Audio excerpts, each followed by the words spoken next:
really, How really can vital. the experience Please go ahead, Alexandra.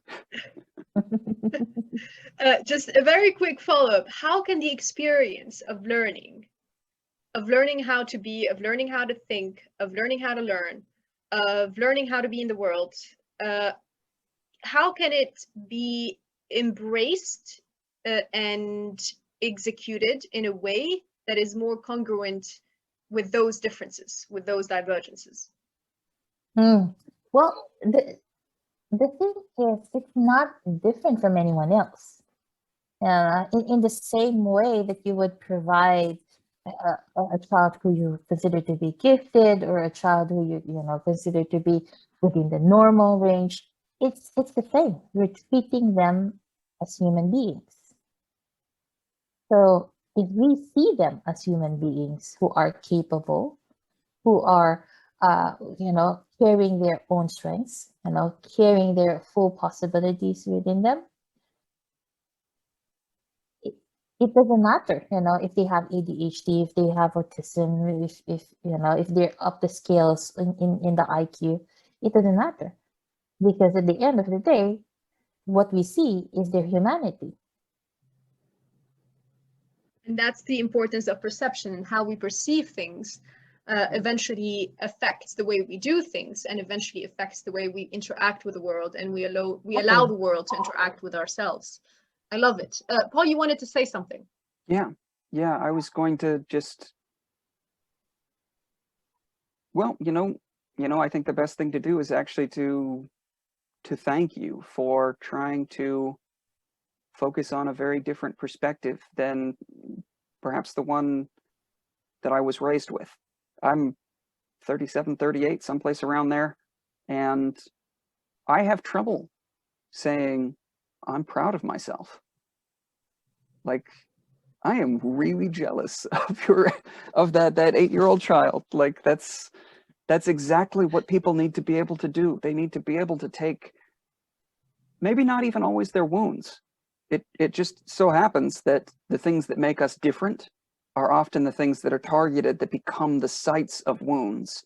There are unique properties, and we need to be able to hold them to the light, not just to assess where the holes are, where light is coming through, where we need to heal, but also to be able to show ourselves, others in our community, that this is what makes me strong and valuable. This is what makes me unique. This may be my strength.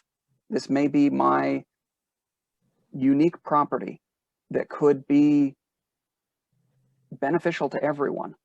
This may be what makes me value myself as a person and able to contribute in a way that I might not otherwise be able to. And maybe it doesn't fit with expectations. And I think that's one of the big things that we need to fight, is the expectation of some kind of normalcy. I mean, that's where most of toxic masculinity comes from, is the idea that, oh, well, you must be this kind of man. A man does or does not do these things. Yeah. Don't dance. Don't make poetry. Oh, no, because those are somehow questionable. And it's like, why? Like, why would any of those things be? They're part of humanity. They're part of what make us great as a species and generate culture. And we need to be able to celebrate those things. And I want to thank you for specifically having this outlook, because again, the way I was raised was not focused on self-fullness. It was focused on face. This was a big part. I mention once in a while that I've got a Chinese Hawaiian background. My father's side of the family was extremely focused on face. You did not reveal weakness. It's just not done. So instead of these ideas that you've mentioned, this kapua, this bringing forward and shining light on the self, it was the exact opposite. You created an external view for other people, and that was all you allowed them to see. You wouldn't hold your wounds up to the light, because no one is ever allowed to see those wounds. And as a society, that's exactly what we're doing. For example, I wear the shirt that I'm wearing. You might be able to see there are a whole bunch of skulls on it. Skulls. This idea, this concept of memento mori, a reminder that we will all die one day, is essential because we don't look at the negative parts of life, the parts that we're afraid of, the parts that we have assigned as being bad, even though they are essential and inevitable components of life. We age, we get sick, we have weaknesses, we have properties that may be perceived as negative, but they're still properties. They're still parts of us. And if we just stick our heads in the sand and ignore them, it doesn't mean they go away. Maybe it means they get worse in some cases. You don't ignore climate change. You don't ignore a cancer once it is diagnosed. You have to work at it. You have to fight. You have to be honest about it. And you have to work with others. And I think that that's really incredible, that is in many ways what you've made the basis of this educational model.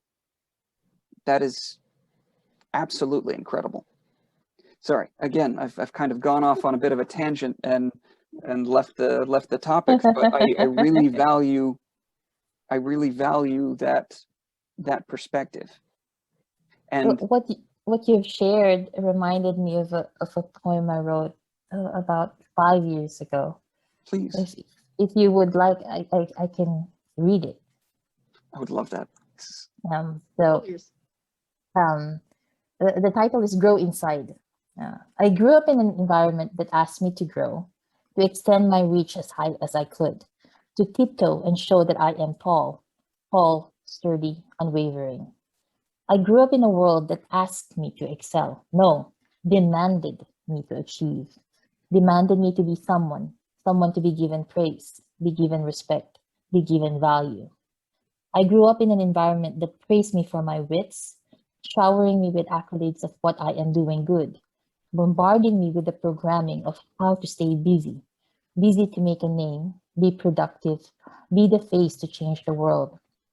I grew up in this environment believing I am not enough, that I need more to be seen, to be acknowledged, to be loved. That if I fail to grow my reach, I immensely falter.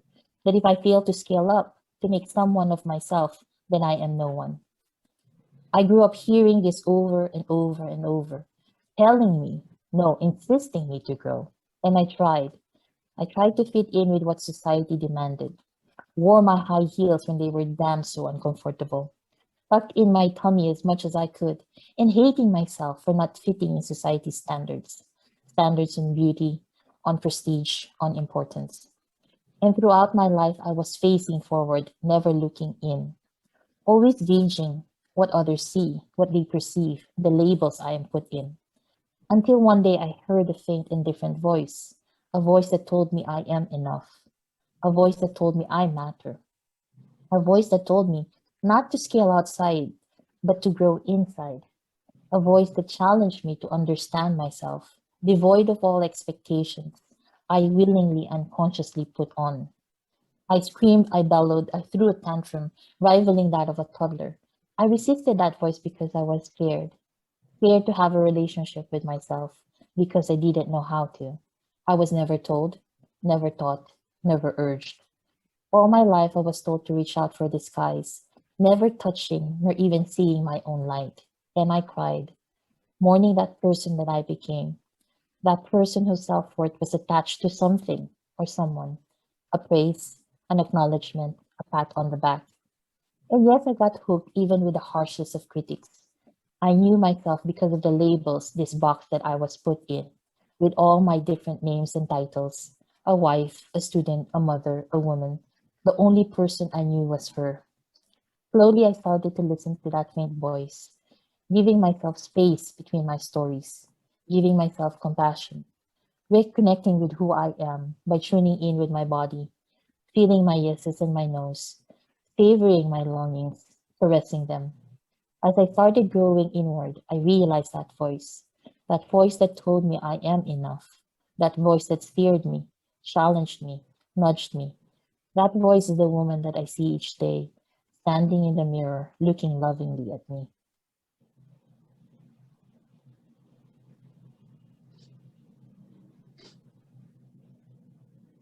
Paul and I don't know exactly what to say, which explains the moment of silence. I absolutely love it, and at some point, I felt like it was a very strange feeling. I felt like my heart was growing bigger.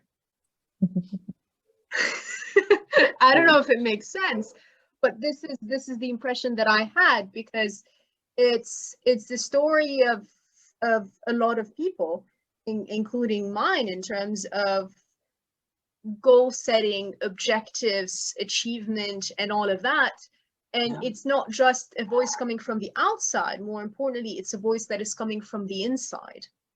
It's one's own voice that calls for all of that, that pushes towards all of that.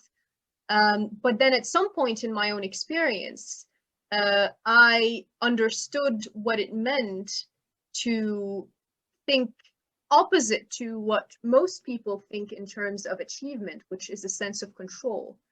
And I realized that in order to be who I am and all I can become, I need a sense of surrender.